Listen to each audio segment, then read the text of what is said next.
special web edition, is World Bank whistleblower Karen Hudes. She's one of many of a coalition of whistleblowers who are making waves across the planet.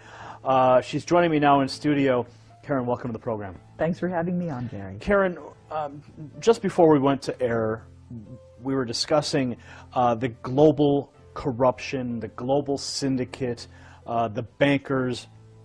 Who are these people? Who are the individuals? Who are the puppet masters pulling the strings of the bankers?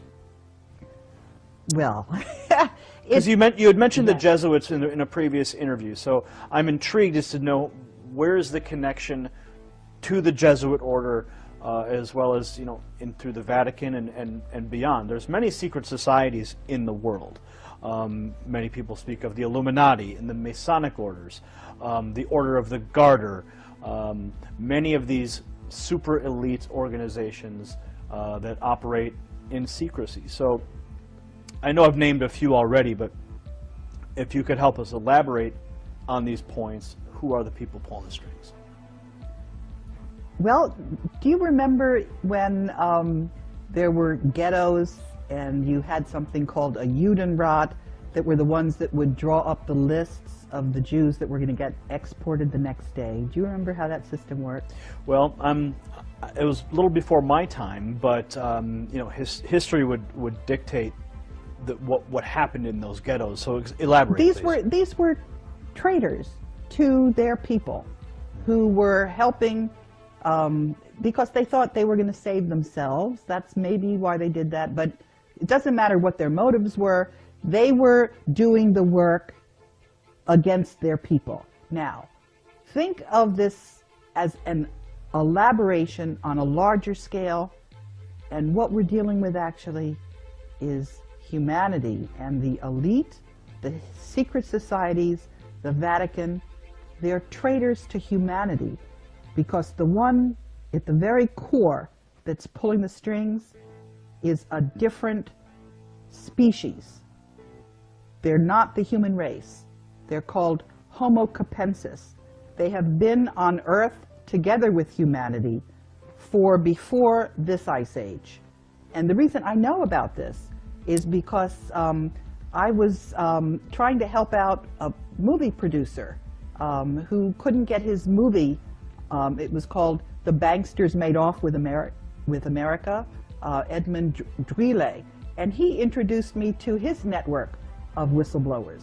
One of the people in that network is a neurologist who went to Yale Medical School and was retired, and he was trying to find out what was at the very core of all of this corruption. And so you mentioned this species, an additional species of humans, or no, they're not humans. They are so distinct from humans that if they were to mate with humans, their offspring would not be fertile. Now, are you speaking of the biblical Nephilim is an entity that people have discussed and tried to understand for millennia, and that is the race of offspring of humans and the fallen angels from... No, these are not angels. These are not spiritual. Well, the Nephilim themselves were the offspring of the fallen angels and humanity. Is this the same species? They are not fallen angels. Mm-hmm. They are critters. People who I am getting emails from saw them the day before. They look just like human beings, except they have these big skulls. And that is why in the Vatican you see these crazy meters, is what they're called. And that's why the very first Jew, Moses, wore one of those things, because he was one of those Homo Capensis as well. We have DNA samples of them. And the reason we know this is because it was in the papyri of one of the pyramids. I found this out from from the internet. But what is really remarkable, actually, is that we have had so much evidence, and we haven't had any studies into it. If you look at the archaeology, there is a civilization off the coast, because the sea level has risen by 400 meters. But what do we know about this ancient pre-Ice Age civilization? We do have a map that's left over from there because it shows the coastline of Antarctica before the ice froze on it. And it's following that landmass perfectly. So what we have is we have evidence. There's also evidence in South Africa.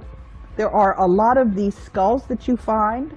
And what You're speaking of the elongated skulls that have been found in graves, and even some of the skeletons found with these are in fact giant people. That is something different. No, I'm not talking about that. I am talking about a large skull. The elongated skull, the elongated cranium. Some are in Peru, some are elongated.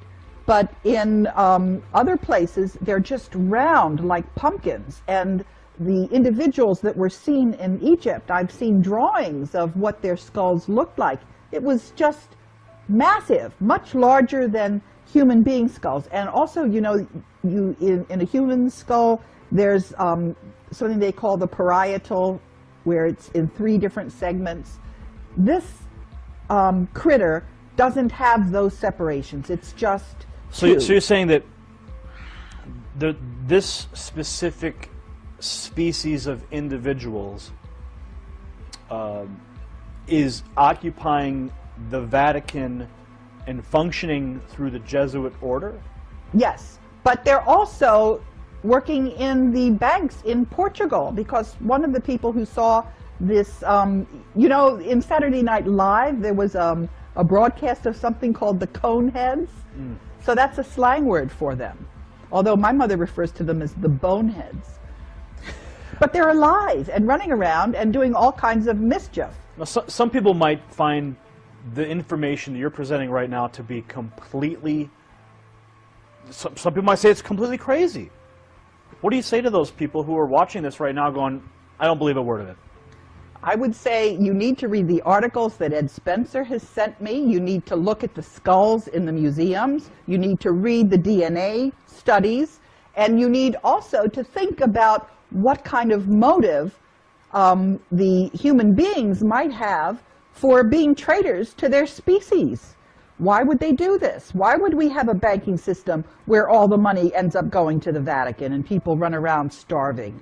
Why would we have, for example, if you look at what the actual teachings of Jesus Christ were, as opposed to when you had translations and various things happened and got put in there. And as some of the whistleblowers have been discussing this, information, articles on the Homo Capensis have disappeared from the internet. They've been taken down. And other critics who, I don't know why they're getting all the coverage they are, and they've been getting features in Wikipedia. Let me talk a little bit about Wikipedia. Sure, okay? sure. I had an experience with Wikipedia because I got involved in trying to edit the biography on Robert Zoellick, who was the World Bank president. And I was trying to explain to people that the United States had lost the gentleman's agreement, which you could demonstrate. You could see, I couldn't get that into Wikipedia. They were clearly being controlled by this group that that is controlling all the capital markets. So do you and think the that, banks. do you think that these same people were preventing your Wikipedia edits? Yes, and what I'm trying to say is that this person who was attacking the information on Homo Capensis had a big, long article featuring her on Wikipedia. So I know who Wikipedia is. I know whose interests Wikipedia serves. And when somebody who's just starting out gets a big write-up, I know what that really means. So what does it mean? It means that there is manipulation of information. It means that people are given exposure and credentials that they haven't earned. You know, some people have said, I obviously have to be a disinformation expert because I'm getting press coverage. I can show you all of the effort that I took to get exposure and for people to vet my story, and that's there. I'm simply getting exposure. What do you say to those people who would call you a disinformation agent who has been putting out information to confuse people or to misdirect people? People that might even leave comments in the video section below and say, she's actually a World Bank agent provocateur. How do you address that question?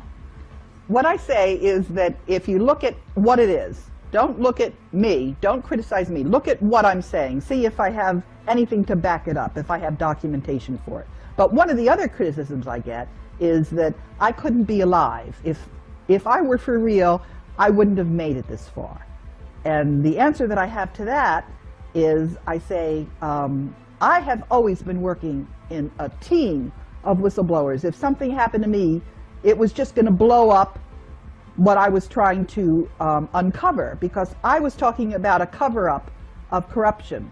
I didn't have a document, any one document I needed to reveal. I was pointing to a whole system of cover-up. I was pointing to the fact that the media was not telling the story the way it deserved to be told. They had an agenda. They had a hidden, secret agenda. As I've said, the whistleblowers are like Toto in The Wizard of Oz, pulling the curtain back. And people are now seeing the wizard, which is this corrupt group, and they're also seeing that the mainstream media is projecting onto a screen their propaganda, which is not reality. What you get in the mainstream media has a hidden secret agenda. It wouldn't be there if people whose interests are behind that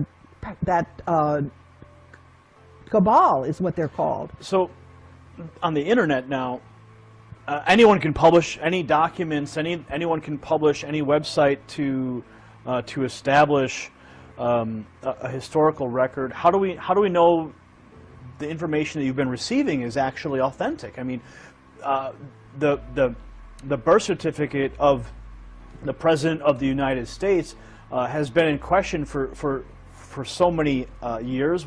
Even when it was released, the most recent official one was released, they found multiple layers in the birth certificate. So what's to say that information that you've been receiving hasn't been doctored by another agency or another entity to provide you with information that could misdirect? Because if they see perhaps that you're out there speaking these things, that people are going to believe you because of what you say, but they may be feeding you wrong information. Is there any possibility that could be true? Well, as for the storyline that I have, I can give a very detailed chronology showing at any given stage what I was revealing, who I was revealing it to. It's very compelling. That's not something that can be doctored. That is absolutely, it's just, it's there for anybody to read.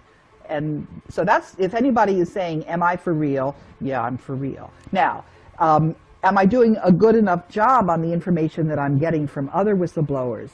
Sometimes I'm doing a lousy job. So I got snookered on a story about a planet that was Nibiru. I got really snookered. And what was really interesting there, I learned a lot, was I tried to correct the information. And every time I corrected the information, it was taken down from the internet. So I learned that you have to be really a little careful about information and vetting it. Well, certainly practicing discernment in everything we do is something that must be practiced, especially when we're handed documentation that can make certain claims, and of course vetting the documents themselves. So back to the topic at hand, and the global cabal of puppet masters who are pulling the strings of the international elite and the banksters. I had mentioned the Illuminati and the Masons, and I mentioned the Order of the Garter and these super secret organizations. But you take it all back to the Vatican. You take it all right back to those this species of people. If I could provide a little bit of historical perspective for a moment, when the Illuminati was supposedly disbanded, some people believe that it just didn't disappear. It went underground, and it simply spread itself out. Would you say that the same is happening with this species of I would say, you say they're not human, but for lack of better words, I'll say they're a species of humans. Do you think that these individuals have peppered themselves through some of these organizations as well? What I know is... Or is it isolated simply to the Vatican? What I know is that when you get to be a 33rd degree Mason, and the Black Pope, and also the archaeologists, they all know that Moses was Akhenaten. And if you know that, then you know that Akhenaten had this huge skull, and his daughters had this huge skull. So I'm going to presume that they probably also know that there are individuals, and they're not humans. They do not have the same kind of DNA that we do. And I can tell you what I know about them. They're very mathematical. Their average intelligence is about 150. And they do not have creativity. They're not emotional. And the other thing is that in the process of working with all of these whistleblowers, I've learned a lot about the strengths of Homo sapiens, because we're not giving each other salaries, we're not giving each other honors, we're not giving each other anything other than additional hard work. But we also know who we're working for. We're working for all of humanity. So I have to ask this question, because some of the viewers who are watching right now are going, they're talking about another species with an elongated skull. You mentioned the high intelligence, the lack of creativity, and it's going to be hard for people to grasp that reality. And of course, everyone has to do their own homework to discover these things. But given your whistleblower status with the World Bank, do you think that by promoting or discussing these types of theories hurts your credibility and all in the minds of some of the people who may have first heard of you through the whistleblower status at the World Bank? I'll tell you what, I've gotten a fair amount of feedback like that, and I'll tell you what I say to these people. I say that it has been an incredible experience to have made it this far. And the number one thing that I've learned in that process is to trust my own intuition, because that has really served me very well. And my intuition is telling me that this is the time to tell people this. Well, Karen, thanks for taking the time. I wanted to ask you some tough questions and have you here to discuss some of these hard facts, and I thank you for taking the time to sit down with me today. Thanks for having me. All right. Gary Franchi signing off for the Next News Network. That was Karen Hudes. She's a World Bank whistleblower. Karen, what's the website? My website is www.kahudes.net, but just Google me and you'll find all kinds of stuff. All right, you heard it here. Google Karen Hudes. You'll find out more. As always, research the facts for yourself. Discover. Discovery on your own is always going to be the best. And like Karen says,